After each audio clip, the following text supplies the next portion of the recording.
मैं पिछले कई दिनों से लगातार एक नहीं कई साक्ष्य आप लोगों के सामने कर चुका हूं कि किस तरीके से बीजेपी वालों ने प्रभु श्री राम के मंदिर के जमीन में घोटाला और भ्रष्टाचार करके करोड़ों रुपए भ्रष्टाचार किया और पिछले 1.5 साल से अगर प्रभु श्री राम का मंदिर अयोध्या में नहीं बन पा रहा है, अगर श्री राम मंदिर का काम रुका हुआ है, तो उसके लिए कोई और नहीं बीजेपी वाले जिम्मेदार हैं, उनकी चंदा चोरी जिम्मेदार है। उनकी नियत प्रभु श्री राम का मंदिर बनाने में नहीं बल्कि चंदा चोरी में है। उनकी आस्था प्रभु श्री राम में नहीं है, प्रॉपर्टी डीलर्स में है। और जो जानकारी मिली है, इसका पैसा ऊपर तक जा रहा है। तो मैं पूछना चाहता हूं प्रधानमंत्री जी से, 10-12 दिन हो गए इस घोटाले का खुलासा करते करते और एक नहीं अनेक साक्ष्य आ चुके। मीडिया ने भी जारी किया, हम लोगों ने भी जारी किया। जब आप इनसे मीटिंग कर रहे हैं तो क्या आपने इनसे सवाल किया कि 1.5 साल में प्रभु श्री राम के मंदिर का नींव तक अभी तक क्यों नहीं भर पाए? ऊपर तक अगर करोड़ों रुपए के भ्रष्टाचार का हिस्सा जा रहा है तो किसको किसको जा रहा है? कितने बीजेपी वाले इसमें शामिल हैं? कितने ट्रस्ट वाले इसमें शामिल हैं? ट्रस्ट वालों की मिली भगत से बीजेपी वालों ने इतनी चंदा चोरी की, इतनी चंदा चोरी की कि श्री राम के मंदिर का निर्माण पूरी तरीके से रुक गया है। दिन रात इनका दिमाग जमीन के नाम पे चंदा चोरी करने में लगा हुआ है। यह देश के करोड़ों हिंदुओं की आस्था को चोट पहुंचाने का और गहरा आघात पहुंचाने का काम भारतीय जनता पार्टी और ट्रस्ट के लोगों ने किया है, बीजेपी वालों ने किया है। और आज प्रधानमंत्री जी को जवाब देना चाहिए। प्रधानमंत्री जी को इन लोगों से पूछना चाहिए कि ये घोटाला किया तो क्यों किया? राम जी का मंदिर नहीं बन पा रहा है तो क्यों नहीं बन पा रहा है? ऊपर तक हिस्सा जा रहा है तो कहां कहां तक जा रहा है? कौन कौन इसमें शामिल है? इस तरह से अगर 1.5 साल से सिर्फ चंदा चोरी में इनका दिमाग लगा हुआ है तो आप समझ सकते हैं कि ये श्री राम का मंदिर बनाने के लिए काम नहीं कर रहे हैं बल्कि भ्रष्टाचार और लूट करने में काम कर रहे हैं। मैं आज एक साक्ष्य आपके सामने और देना चाहता हूं और जो बहुत गंभीर है। आप लोगों को मैंने बताया कि किस तरह से 5 मिनट में 2 करोड़ की जमीन 18.5 करोड़ की हो गई, किस तरह से प्रति सेकंड 5.5 लाख रुपए और प्रति मिनट 3 करोड़ 30 लाख रुपए जमीन महंगी हो गई। आपको मैंने बताया कि किस तरह से 20 लाख की जमीन 2.5 करोड़ में बेच दी गई। और बीजेपी वालों ने ये भ्रष्टाचार किया। इसके प्रमाण के साथ जब सब कुछ मैंने आपके सामने रखा तो एक मन में सवाल उठता था, ये पैसा जा कहां रहा है? कहां गया ये पैसा? किसने किसने इसमें खेल किया? ये जो पैसा आया ये किसके पास गया? तो मैं आपको एक कागज दिखाना चाहता हूं। रवि मोहन तिवारी जो बीजेपी के मेयर का रिश्तेदार है, वो रवि मोहन तिवारी जो 18 मार्च को बीजेपी के मेयर के साथ और ट्रस्ट वालों के साथ मिलके 2 करोड़ की जमीन 18.5 करोड़ रुपए में बेचता है, सुल्तान अंसारी के साथ बेचता है, उस रवि मोहन तिवारी ने 19 अप्रैल को 10 करोड़ रुपए की एक जमीन ली है। 10 करोड़ रुपए की जमीन ली है। और आप मजेदार बात देखिए, ट्रस्ट जब भी जमीन खरीदता है उसको मालियत से कई गुना महंगी जमीन मिलती है, लेकिन भारतीय जनता पार्टी के नेता, भारतीय जनता पार्टी के लोग, जमीन के दलाल, प्रभु श्री राम के नाम पे चंदा खाने वाले जब ये जमीन खरीदते हैं तो इनको हमेशा लागत से कम मूल्य पर जमीन मिलती है। इस जमीन की लागत है 8,70,00,000 रुपए और इनको आराम से मिल गई 10 लाख रुपए में। बहुत ज्यादा अंतर नहीं इनको देखना पड़ा। इनको 2 गुना 3 गुना 4 गुना दाम पे नहीं मिली, इनको मालियत से थोड़ा ज्यादा मिल गई। 8,70,00,000 की 10 करोड़ में मिल जाती है। और इसमें रवि मोहन तिवारी, ऋषिकेश उपाध्याय, भारतीय जनता पार्टी के मेयर का रिश्तेदार, वो 10 करोड़ की जमीन खरीद रहा है। कब? 19 अप्रैल को खरीद रहा है। 19 अप्रैल को खरीद रहा है। ये तारीख 18 मार्च के बाद की तारीख है। और इसमें उसका पार्टनर है सुल्तान अंसारी, इसमें उसका पार्टनर है हरीश पाठक, इसमें उसकी पार्टनर है कुसुम पाठक।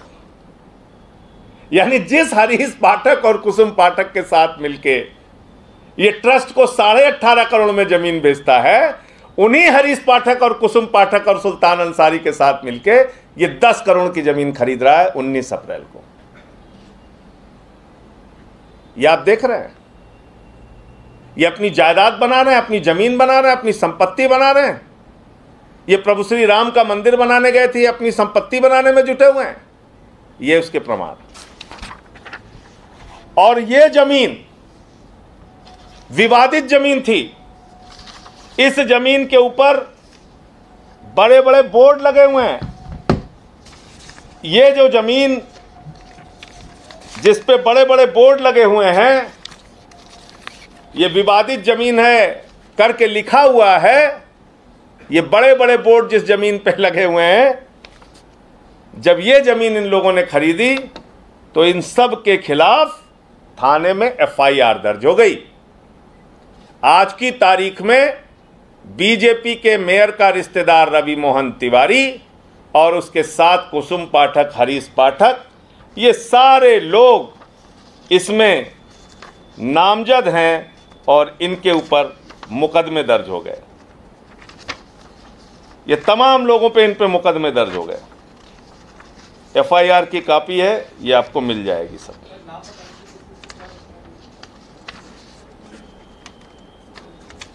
मैं एक एक करके अभी आपको ये पूरा कागज दे देता हूं, इसको देख लीजिएगा।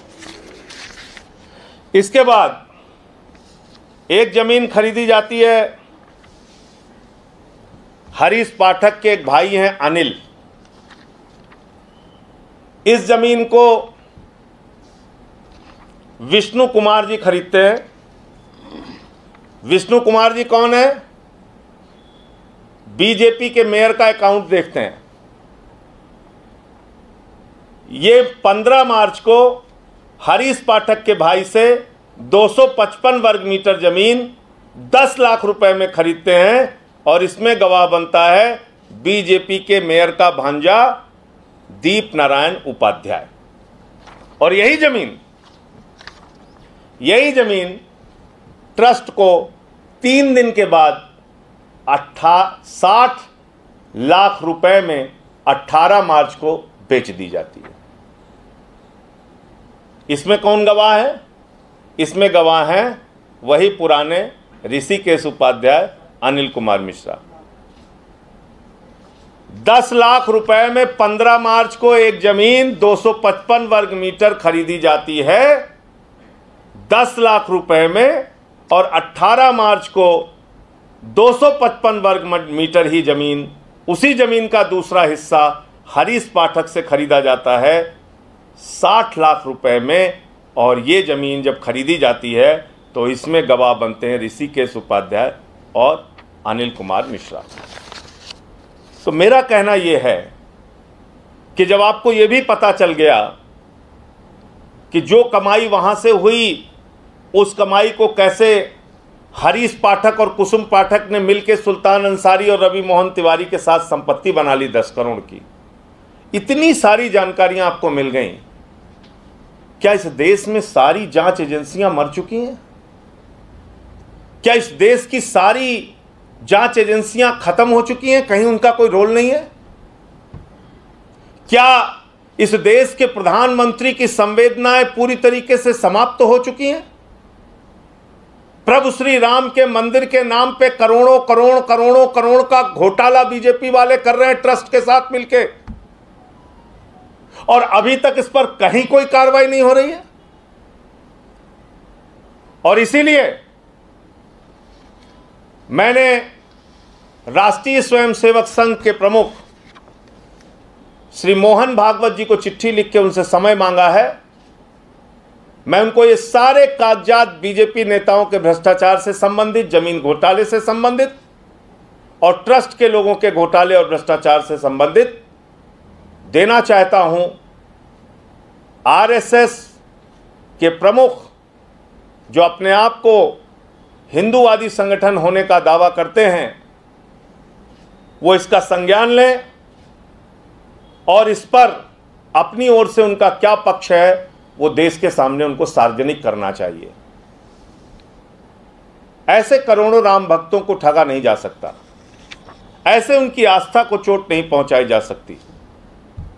तो इसलिए आज ये एक बड़ा कागज इस मामले में और सामने आया था, तो मैंने समझा कि आप लोगों को इसकी जानकारी दे दी जाए और ये सब मैंने आपके सामने रख दिया है। आपका कोई प्रश्न हो तो आप पूछ सकते हैं।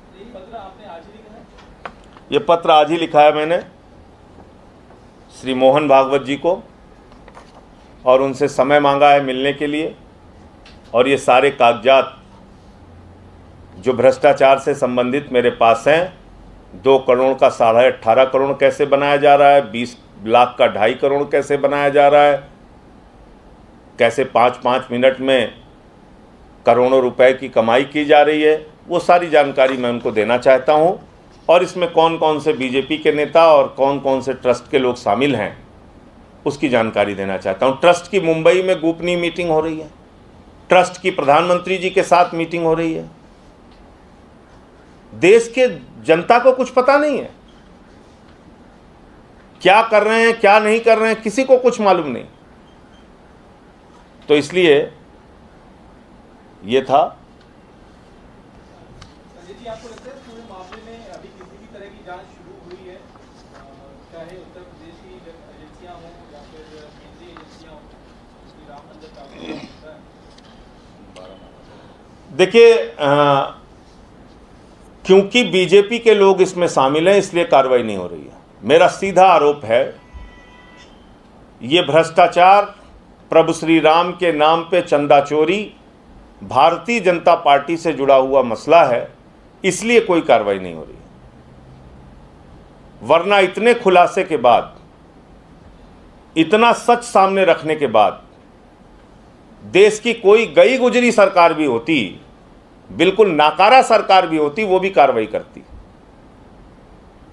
इसका मतलब साफ है कि इनको प्रभु श्री राम में आस्था नहीं है, इनको चंदा चोरों में और प्रॉपर्टी डीलर्स में आस्था है। संजय जी, आप मांग करेंगे कि इसकी जांच हो या सीबीआई जांच हो? हम तो पहले दिन से मांग कर रहे हैं। अरे उन्होंने तो तुरंत आके कहा था संजय सिंह के ऊपर मानहानि का मुकदमा करेंगे। क्या हुआ मानहानि का मुकदमा? मैंने तो यहां तक कहा था योगी जी से कि आप जो मानहानि का मुकदमा मेरे ऊपर हो उसकी फास्ट ट्रैक में सुनवाई कीजिए आप। तो जांच की मांग तो पहले दिन से मैं कर रहा हूं, लेकिन जिनको जांच करना है उनके ही लोग शामिल हैं, तो कैसे वो जांच कराएंगे? जब चोर ही मुंसिफ बना हुआ है तो कार्रवाई कौन करेगा? मुश्किल ये है। Thank you. हाँ,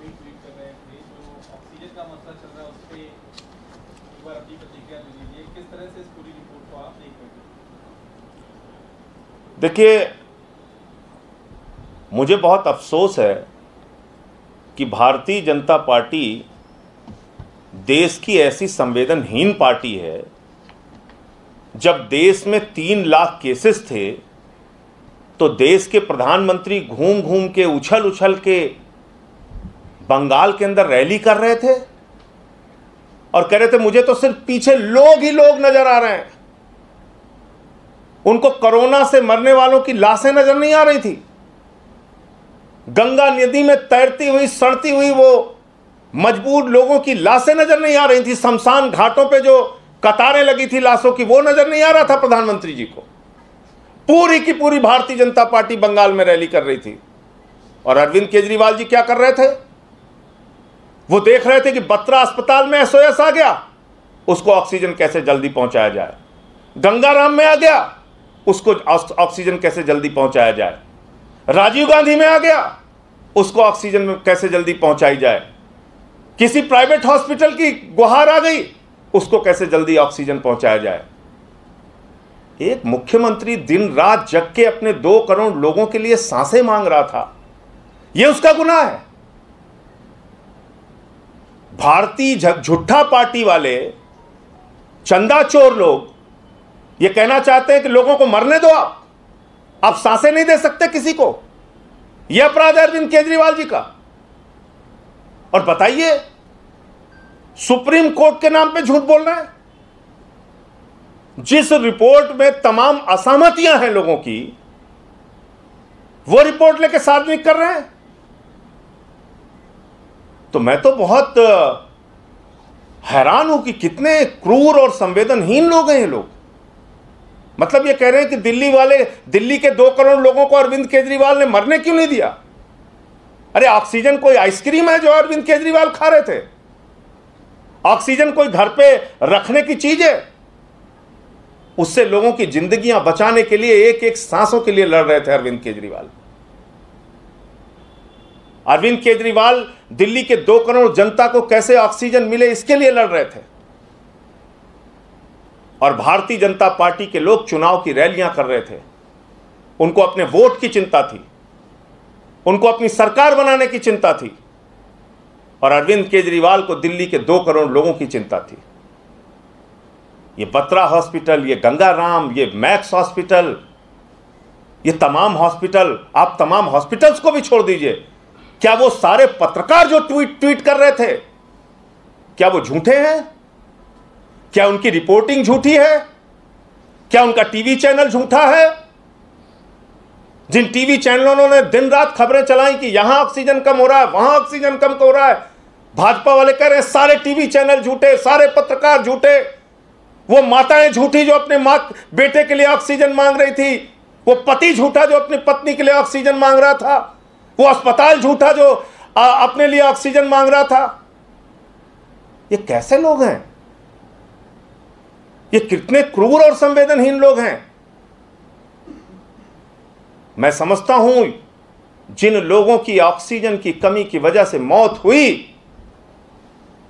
ये उन लोगों का अपमान है, उनके परिवार का अपमान है, और ऐसी बातें नहीं करनी चाहिए। धन्यवाद। आज किसान आए हुए हैं दिल्ली और राज्यपाल से मिलने की कोशिश कर रहे हैं। किसानों के मुद्दे पे तो हम लोग पहले दिन से साथ हैं, और 7 महीने हो जाए किसी आंदोलन को हिंदुस्तान में आज़ादी के बाद, ऐसा तो कभी नहीं हुआ। 7 महीने का आंदोलन।